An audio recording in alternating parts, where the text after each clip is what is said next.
నేను ఈరోజు బ్రేక్ఫాస్ట్ కింద ఇదిగో ఈ రాగి మాల్ట్ తాగుదాం అనుకుంటున్నానండి. ఎందుకంటే నాకు షుగర్ వచ్చేలా అనిపిస్తుంది. ప్రీ డయాబెటిక్ స్టేజ్లో ఉన్నానని డాక్టర్స్ అన్నారు. సో ఎవరికైనా కళ్ళు తిరగడం లాంటివి, నీరసంగా ఉండడం అలాంటివి ఏమైనా ఉంటే ఫస్ట్ ఇమీడియట్గా వెళ్ళి షుగర్ టెస్ట్ అయితే చేయించుకోండి.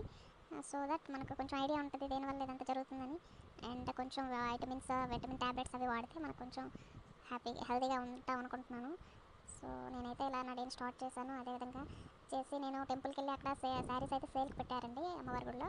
నేనైతే ఏదో ఒక శారీ అమ్మవారిది కదా సరే అని చెప్పి ఒక 650 ఇచ్చి ఒక శారీ తీసుకున్నాను.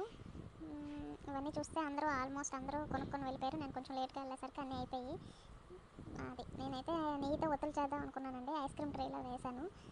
జస్ట్ ఎప్పుడు ఒకసారి ట్రై చేద్దామని చేశాను. బయట ఉంచేసరికి కొంచెం కరిగిపోయి మళ్ళీ అవి తీసి నేను మళ్ళీ వేరే బాక్స్లో వేసి మళ్ళీ డీప్ ఫ్రిడ్జ్లో పెడదామని చూశాను. అందుకంటే అలా చేసుకున్నాను, కానీ బాగానే వచ్చాయి. స్పూన్తో అలా తీసి వేరే బాక్స్లో పెట్టి మళ్ళీ కరిగిపోయేలా ఉన్నాయని చెప్పి మళ్ళీ ఫ్రీజర్లో అయితే పెట్టేశాను. ఎస్, ఇదేనండి ఇవాళ వీడియో. ఇంకా మంచి వీడియోతో మళ్ళీ మీ ముందుకు త్వరలో వస్తాను. Keep shining, bye bye.